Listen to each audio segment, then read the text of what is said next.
Quando falamos de horta, temos várias teorias sobre a origem dessa palavra. Uma mais aprazível é que, há muitos anos atrás, em uma ilha, existem vários jardins. Como a palavra jardim ainda não existia no antigo vocabulário, horta servia para englobar culturas, flores e árvores. Esta opinião é que encontra o maior consenso entre os mais antigos historiadores. Dependendo da propriedade do produtor, ele tem que ver o seu tipo de solo, o mercado que tem na região e o lucro que ele visa ter sobre a sua terra. Alguns exemplos que ele pode plantar na sua horta é a alface, o repolho, a cebolinha, a salsinha, beterraba, entre vários outros, dependendo da sua região e do seu solo. Existem vários tipos de hortas que podem ser utilizadas pelos produtores. Como exemplo, a mini horta, a horta vertical, a horta orgânica e a horta convencional. A mini horta é utilizada em pequenas residências, onde as pessoas não têm muito tempo para ficar cuidando das verduras e não tem muita mão de obra. A horta vertical é mais utilizada em fachadas de apartamentos e casas, onde a iluminação é maior. A horta orgânica é utilizada por produtores que já têm em mente um retorno maior, pois não se usa o agrotóxico. E esse uso do agrotóxico, ele agrega mais valor ao produtor.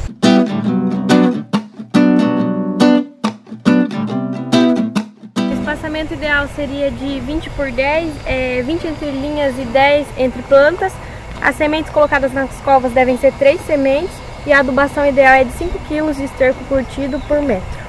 O ciclo da cebolinha ela produz cerca de 4 a 5 meses, ela leva de 6 a 14 dias para germinar e ela vai produzir cerca de 4 a 5 cortes. Depois desses 4 a 5 cortes, ela não se torna viável produtor.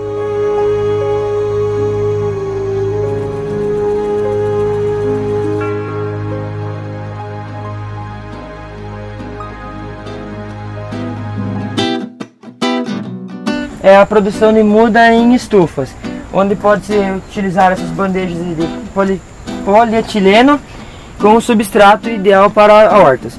O produtor vai utilizar um galho ou um produto específico, onde ele vai fazer pequenos furinhos no substrato e vai colocar as sementes dentro do substrato. Depois coloca uma camada de substrato novamente por cima para fechar as sementes e aí começa o processo de irrigação, onde ele coloca a irrigação todo dia para que ela possa germinar.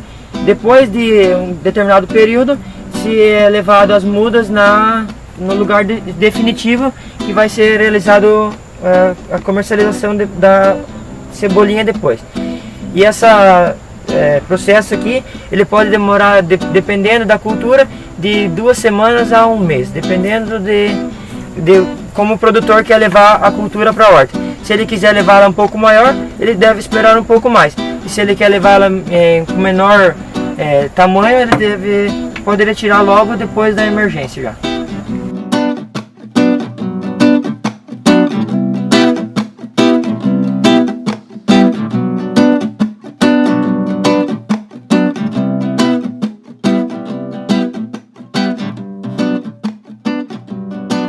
O papel do extensionista rural é chegar num produtor e indicar a ele uma sugestão onde ele possa agregar mais valor no produto dele.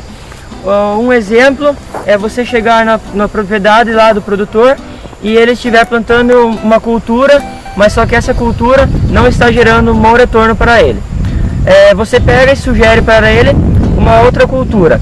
Um exemplo é a cebolinha, que você pode plantar ela num espaço reduzido, ela vai produzir bastante e depois do corte dela, ela logo rebrota e você pode realizar vários cortes com ela. E então foi sugerido ao produtor que ele plantasse cebolinha na sua horta. O canteiro dele era de 30 metros por 18 de largura e ele poderia fazer esse plantio da cebolinha, onde ele ia plantar em etapas e ele teria retorno o ano inteiro.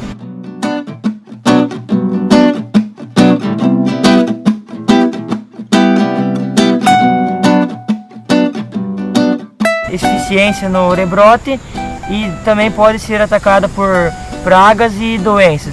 E dependendo da situação, isso se torna inviável ao produtor, pois ele vai gastar bastante em agrotóxicos ou em caudas naturais para realizar o controle dessas devidas doenças e pragas e causando prejuízos ao produtor.